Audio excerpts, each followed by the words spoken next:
Alors, bonjour Noria. Donc, je suis allée voir ici. Je voulais voir les autres démarches que tu avais envoyées. J'ai pris la dernière. Je veux juste voir celle-ci, si c'était la même. Ok, tu avais fait des trucs de plus.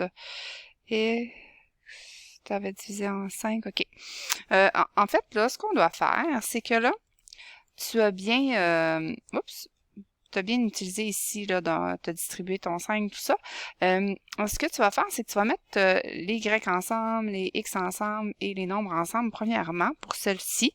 Alors ici, tu aurais, si tu envoies le 5 de l'autre côté, ça va faire moins 5, donc 10Y, moins 5Y, parce que là, lui devient négatif. Ah non, c'est égal. OK, oui, il n'y a pas d'égal ici. C'est ça. OK, excuse-moi. T'as isolé ton Y ici. C'est parce que t'as pas fini ton... Puis là, t'as envoyé lui de l'autre côté. C'est parce qu'ici, il y a comme pas d'Y, là. C'est ça. OK. Bon. Donc, cette ligne-là, là, on l'oublie. Je t'explique pourquoi. Parce qu'ici, il n'y a pas d'égal ici, là. OK? C'est ça qui est égal à ça. Donc, c'est comme si tu étais allé ajouter des égales. Donc, on ne fait pas cette étape-là. À partir d'ici, en fait, là, oui, on va utiliser le égal qui est là. Donc, je vais réécrire ce que j'avais écrit, là. Donc, on va mettre le Y à gauche de ce égal-là. Ça veut dire le 15Y, il est déjà à gauche, on laisse là.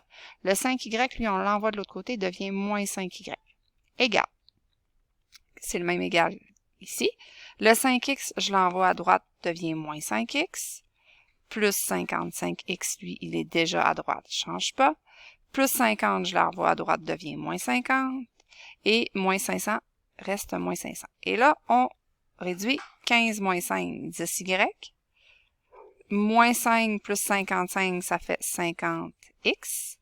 Et ici, ça va faire moins 550 tout court. Et là, tu vas pouvoir diviser en 10 pour avoir seulement Y égal.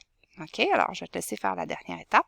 Ici, on se rend compte que dans chacun des termes, parce que là, j'ai un terme qui est Y2, hein, donc c'est certain que ça va être difficile d'aller isoler le Y avec un Y2 comme ça.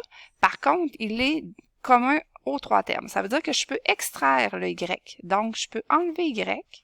Ici, il va rester 1,1Y égale. Et j'extrais le Y ici de l'autre côté aussi. Il va rester 49,5X moins 60,5. Et là, étant donné que j'ai enlevé aux deux côtés finalement là, du égal le Y, ça veut dire que vraiment, il me reste ma nouvelle équation, c'est vraiment 1,1Y égale 49,5X moins 60,5. Et là, à partir de ça, je peux isoler mon Y. Ça veut dire que même chose, ici j'ai divisé par 10, donc ici je vais diviser par 1,1. Tous les termes. OK? Donc 1,1. Je trouve que j'ai fait un moins, excuse-moi. Et ça va donner Y égale. Et la question, c'est finalement de savoir déterminer le couple solution. Alors, tu vas pouvoir isoler finalement après ça ton X, là, dire que les deux sont égales parce que tu vas avoir isolé, je retourne ici. Donc, tu vas pouvoir porter ça égal à ça parce que là, ça va être Y qui est isolé dans les deux. Et utiliser la méthode de comparaison. J'espère que c'est clair. Si tu as d'autres questions, n'hésite pas. Donc, je te laisse faire cette petite correction.